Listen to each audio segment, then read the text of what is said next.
In this world, one moment changed everything. Welcome to Glitchtory. This is What If, the series where we break history on purpose to understand how fragile reality really is.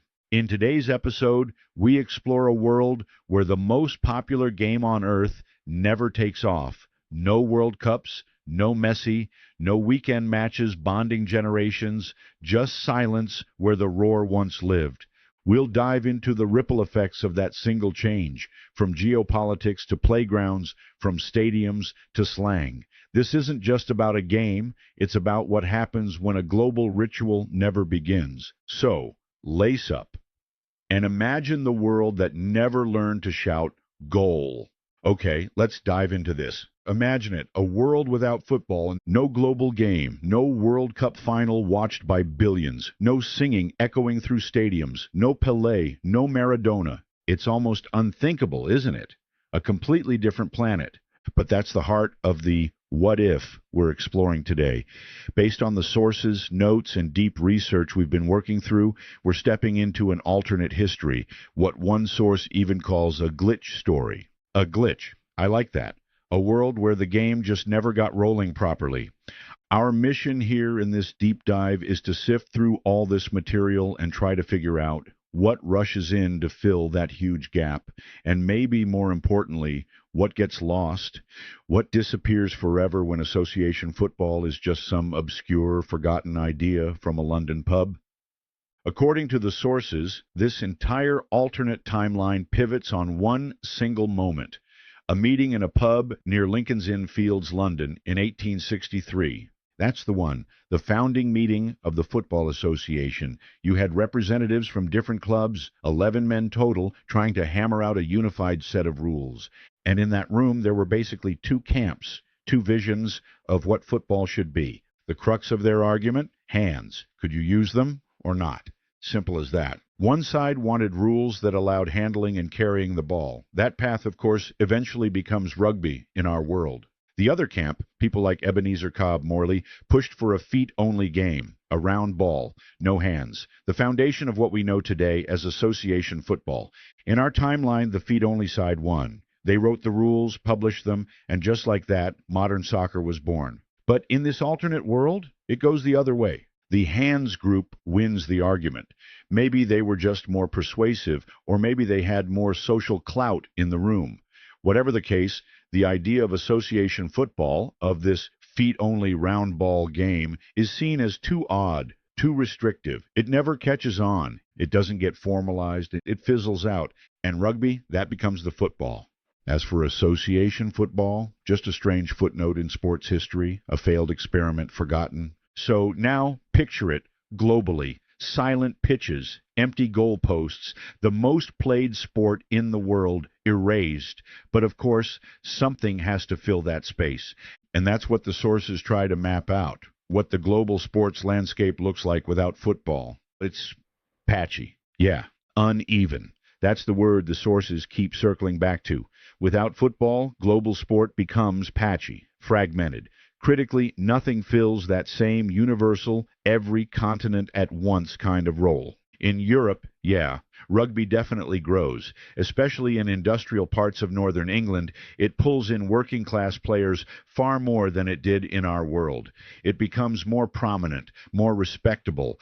But the sources are clear. It's rough. It causes more injuries. It needs gear, structured teams, a referee. You can't just pick it up and play it with a ball and 4 sweaters as goalposts. So it grows, yes, but it never becomes the game for everyone. And when you look at mainland Europe, places where football is king in our timeline, it's a different landscape entirely. The sources suggest more emphasis on individual sports. Cycling rises in prominence. Fencing stays culturally important, especially in places like Southern Europe.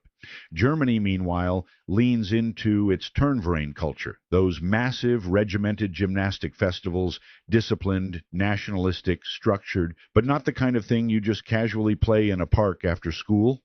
And then there's this one great quote that stood out from the research. It said, "Europe searched for a universal sport, but never saw the whole crowd there." That sums it up. Without football, Europe just never quite finds a shared passion that cuts across class, language, and border. Now let's jump to South America. In our world, football is spiritual there, but the alternate history changes that entirely. According to the sources, the need for a national sporting identity doesn't vanish, it just gets redirected. Brazil pivots hard into volleyball and basketball, and they don't just play, they excel. The research suggests they become international powerhouses in these sports decades earlier than they did in our world. Kids on Copacabana Beach are spiking, not juggling, bouncing balls off sand, not weaving them past defenders. But does it birth the same kind of icon, the same kind of mythic figure that Pelé became? Unlikely. Volleyball and basketball, they're team sports, sure, but they don't build the same singular legend. That narrative of the barefoot child from the favelas kicking cans until he becomes a god. That specific alchemy never happens. No Pelé, no Maradona, no Messi, just missed legends. Argentina, according to these notes, becomes a boxing nation. Yeah, that caught me too. Instead of dazzling midfielders out of Rosario, the national obsession gets channeled into the ring. Prize fighters rise as the heroes. Their art isn't played with a ball, but with fists. Grit, pain, blood. It's a whole different vibe. What about Africa? This is where the absence hits hardest. Football's magic there has always been its simplicity. One ball, a patch of dirt, 20 kids, and a dream. Rugby? You need pads, coaches, fields. Cricket, bats, wickets, rules. Basketball stays mostly urban, courts, shoes. So in this timeline, team sports struggle to spread. What rises instead? Track and field. It's accessible. Anyone can run. So yes, you still get heroes. Sprinters, jumpers, Olympic pride. But here's the key thing the sources emphasize. These are individual champions. They inspire, sure. But you lose that deep community pride, that local club love, the Saturday afternoon roar that's heard in every village at once. There's no national team everyone lives and dies for. The social glue dissolves. No African team sport rises to unite a continent the way football sometimes can in our world. That kind of unity, that grassroots cultural infrastructure, it never really forms. Now, let's step beyond sport into the culture and society surrounding it. This is where the changes become massive. Fewer stadiums, fewer pilgrimage weekends, no 80,000 strong crowds roaring under floodlights. So where do people go instead? Pubs. Pubs become even more important, socially, economically. They center around other sports, horse racing, boxing, especially betting. That becomes the draw. And the sources point to a darker undercurrent here. More public drinking, more brawls, more actual violence. Why? Because the rivalries still exist. Tribes, regions, cities, but without a pitch to channel it all through. Football, for all its chaos, was a container, a ritual, 90 minutes of structured war. Without it, that energy leaks out elsewhere. Hooliganism appears earlier, and it's not chants and flares, it's fists in the street. Football was a pressure valve. Lose that, and you lose the structure that kept tribalism from spilling over. Now, politically, this might be the biggest ripple. Governments lose a huge lever. A national team winning on the world stage is soft power gold. It boosts morale, distracts from economic woes. Think about how many regimes, democratic or otherwise, have used football for that very purpose. The sources mention Brazil's dictatorship, Mandela in South Africa. Without football, that symbolic tool doesn't exist. There's no Brazil 70 to parade, no England 66 to mythologize, no miracle of Bern to rebuild a nation's pride. Without football, those moments, those anchoring points in national memory, are gone. The stories that made people feel seen and proud and part of something bigger don't get written. And as the sources imply, replacing that kind of cultural fuel is incredibly hard. Okay? And then there's the language. The sources point out something subtle but incredibly telling, the loss of metaphors. At first, it sounds minor, but think about how often we say things like kick off a meeting, or they moved the goalposts, or that was an own goal. These phrases aren't just clever, they're universal shorthand. Without football, those expressions never enter common speech. The everyday lexicon becomes a bit colder, more clinical. Maybe you initiate a meeting instead of kicking it off. A blunder becomes a strategic error, not an own goal. That shared linguistic code that weaves through daily conversation, it's gone. And the visual world shifts too. Those iconic murals, Maradona in Naples, Messi in Buenos Aires, never exist. Artists lose one of their most potent global symbols, the underdog, the genius, the passion in motion. Without football, they're forced to seek other themes: war, love, politics, but nothing resonates quite the same way. The artistic vocabulary narrows. Then comes the economic earthquake. Football isn't just a sport. In our timeline, it's a colossal industry. Billions upon billions generated from leagues like the Premier League, La Liga, the Champions League, TV rights, sponsorships, tickets, merchandise, player transfers. It's a global engine, and in this alternate reality, all of that vanishes. There are no $100 million player transfers, no global brands built around clubs like Manchester United or Real Madrid. The money that flows through football into cities, communities, and entire national economies is a gaping hole now. And while other sports grow in its place, rugby, basketball, they can't match the scale, not even close. Basketball grows, sure, but it stays mostly U.S.-centric for longer. Cricket has a strong presence, but mostly in Commonwealth countries. Rugby has its strongholds, but lacks football's planetary reach. Formula One is lucrative, yes, but niche. None of them combine mass participation and mass spectatorship the way football does. The result? A much smaller global sports economy. Sports betting plummets, because without the sheer volume of daily football matches around the globe, there's simply less to wager on. Media takes a hit too. That global television moment, the World Cup final, watched by billions, that just doesn't exist. Broadcasters scramble to fill airtime, they pivot. The Olympics likely becomes even more of a spectacle. Motorsports get more attention. American sports like the NBA and NFL push harder earlier to go global. They want those eyeballs, that advertising gold. And companies like Nike and Adidas, their entire strategy shifts. There's no massive global football market to sell boots and jerseys, so they go elsewhere. Running, basketball, lifestyle wear. Maybe Adidas becomes best known worldwide as a skate brand. Puma might focus exclusively on track stars.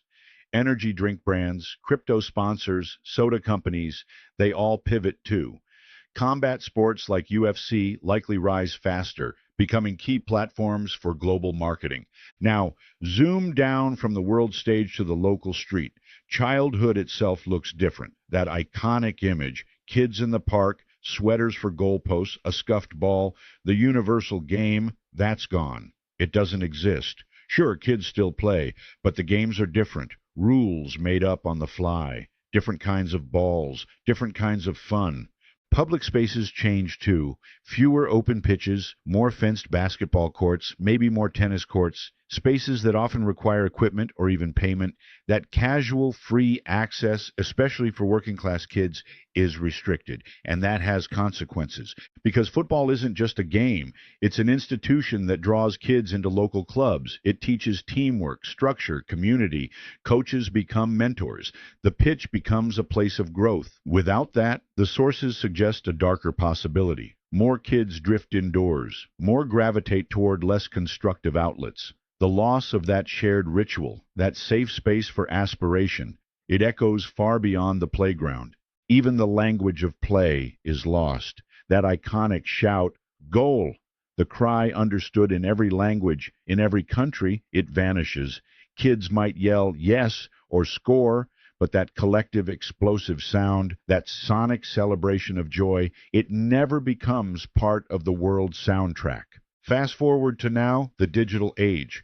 Today's internet is saturated with football. Highlight reels, memes, player tweets, fan forums. Without it, the online landscape shifts dramatically. No Ronaldo, no Messi, no viral clips of bicycle kicks or World Cup tears. That constant global heartbeat is gone. So what fills the void? The sources suggest influencer culture explodes earlier and becomes even more dominant. TikTok dances replace top corner goals. Instagram stories outshine hat tricks. YouTube drama takes the place of transfer speculation. Fame becomes faster, cheaper, and more disposable, algorithm-driven. There's less space for the kind of lasting icons that football created, rags to riches stars who earned respect for decades through skill and perseverance. Online tribalism shifts too. Without club rivalries to bond and bicker over, people turn their energy elsewhere. The sources suggest it fragments into fandoms for celebrities, influencers, YouTubers, but it might also turn nastier. Without that structured competition, the debates lose their boundaries. The fights get more personal, more extreme. Football gave the internet something powerful, a set of rules, colors, history, a structure for loyalty, for rivalry, for belonging. Take that away, and the digital world becomes something else entirely. Channeled through the semi-structured rituals of sports fandom, football gave form to emotion, boundaries to identity, and often a safe arena for competition. Without it, the sources suggest online interactions become rougher. Stand wars over celebrities grow more aggressive. Online tribalism hardens. There's less of that emotional outlet where joy and heartbreak are collective, not targeted. And national identity? That shifts online too. You lose what the sources call soft patriotism, wearing your country's jersey without needing a reason, singing the anthem with strangers during a live stream, celebrating goals in comment sections with people you've never met. That easy communal pride fades. Without football, national expression online becomes more rigid, more overtly political. There's no common, low-stakes cultural space to hold the temperature down. Political divisions grow sharper. Every expression becomes more binary, more loaded, more intense. So, stepping back, zooming out from the specific sports, the economic holes, the linguistic metaphors, even the digital consequences, what was lost here, really? The sources come to a striking conclusion. Football was never just a game. One even calls it a stupid and holy ritual, a contradiction that holds its power. It was accessible, emotional, shared. But more than anything, it was a global language. Pass, tackle, shoot, goal. You didn't need shared words to share the thrill. The rules were simple. The drama, universal. It broke through class, through borders, through silence. It enabled millions, billions, to connect, even briefly, in parks, on pitches, in living rooms, and stadiums, and smartphones across the planet. And there's another angle the sources stress, something deeper, something most people don't realize they're learning through football: how to lose. Because whether you play it or just support a team, football teaches you the rhythm of disappointment, of persistence, of shaking hands when you'd rather scream, of continuing to believe, even when the scoreline says you shouldn't. In a world without football, that lesson fades. Without that constant, low-stakes rehearsal for failure, conflict, political, personal, cultural, becomes more brittle. Less room for gray, less room for grace. It's like society loses a muscle, the muscle for disagreement without collapse. And then there's the myth, that modern myth. In our world, football offered stories we all knew, of Pele, of Mia Hamm, of Messi, heroes born in hardship, shaped by pressure, tested in front of the world, triumphant through skill and persistence. They became archetypes, living proof that greatness could come from anywhere. The sources describe this as a kind of modern mythology, our generation's Homeric saga told not in verse, but in 90-minute chapters. Without it, that myth shrinks. The belief in the kid from the favela or the village or the apartment block that they could rise, change history with a ball at their feet, that story vanishes. So when you synthesize all this, every line of research, every cultural signal, every economic echo, what are we really looking at? A world not just without a game, but without its invisible scaffold. Because football, it turns out, holds up parts of our messy world in ways we barely recognize. The shared rhythms, the common rituals, the collective highs and lows, a quiet infrastructure of belonging. The alternate world still functions. It finds new games, new heroes, new screens to stare at, but something vital is missing. That roar, that chant, that feeling, however fleeting, that we are many, but for a moment we are one. The sources close with this final thought. The next time you see a match, whether it's a packed stadium or a kickabout in an alley with a plastic bottle, pause. Remember what that act means, what it provides. Because in this glitch-tory, this alternate world, they never got that. They never felt that unified breath before a penalty, that heartbreak, that catharsis, that glory. They never learned to win or lose together. And the question that lingers, the one left for all of us, is this. Is it sadder to lose or to never have had the chance to play at all? That was What If? A glitch-tory deep dive into the parallel universe where football never conquered the planet. A world more fragmented, less connected, maybe a little quieter, and perhaps missing a piece of its soul. If you enjoyed today's journey, explore our other What If episodes. What if 9/11 never happened? What if the printing press was never invented? Or what if the Cold War turned hot? Because sometimes the best way to understand the present is to imagine the past differently. Thanks for listening. And remember, the ball might stop, but the story always rolls on.